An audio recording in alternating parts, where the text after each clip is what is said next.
They have all get together, and then that's what happened. Today, the presiding over judge will be able to determine, they will pass judgment on the next move of the process. Of course, this is a judiciary on trial process, which determine the established special court whether it is competent according to what the defense team are saying, but then the also prosecution team say it is confidence. With that, viewers, continue to stay tuned, and we're going to relay to Freedom Hall, and then let's get to hear what's happening down on the ground, as our reporters are also there. We have a number of them. As you could see, both the prosecution team and defense team are already on the ground. Let's have few intake from what is happening at the courtroom at Freedom Hall.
First Vice President of the Republic of South Sudan, Dr. RIEK MACHAR, who is fifth according to the order of the accused.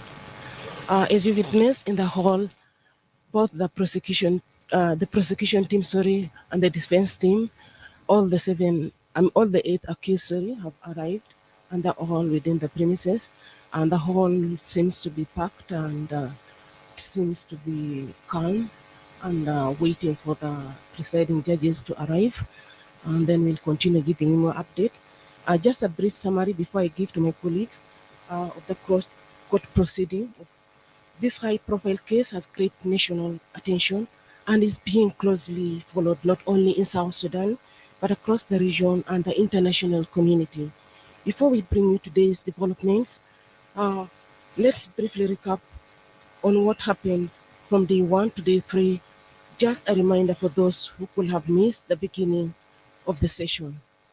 On day 1, the defense team challenged the constitutionality of the trial, arguing that Dr. RIEK MACHAR enjoys immunity under the revitalized bill. The prosecution, however, countered that the gravity of the charge included treason, terrorism, murder, and crimes against humanity, necessitated that the case proceed. On day 2, the defense further insisted that the special court lacked jurisdiction and the prosecuting senior official must strictly follow provisions of the peace agreement, and the prosecution team argued that the trial is based on Chapter 5 of the Penal Code of 2008, and will be bringing you more detail as the court proceeds. Let's now just take a closer look at what happened in the courtroom on Wednesday during the third session. The court proceeding began with a formal attendance of both the prosecution teams alongside the accused. Midway, the prosecution raised an objection against two defense lawyers, that is Wurunyang Kirunyang and Deng John Deng, arguing that the legal license had expired. Representing the prosecution, Dr. Sabirwani Ladu requested that the two lawyers be disqualified under the Advocate Acts of 2013. I'll be handing over to my colleague Martin Jose for more analysis of what is currently taking place in the courtroom. Yeah, thank you so much, Leila.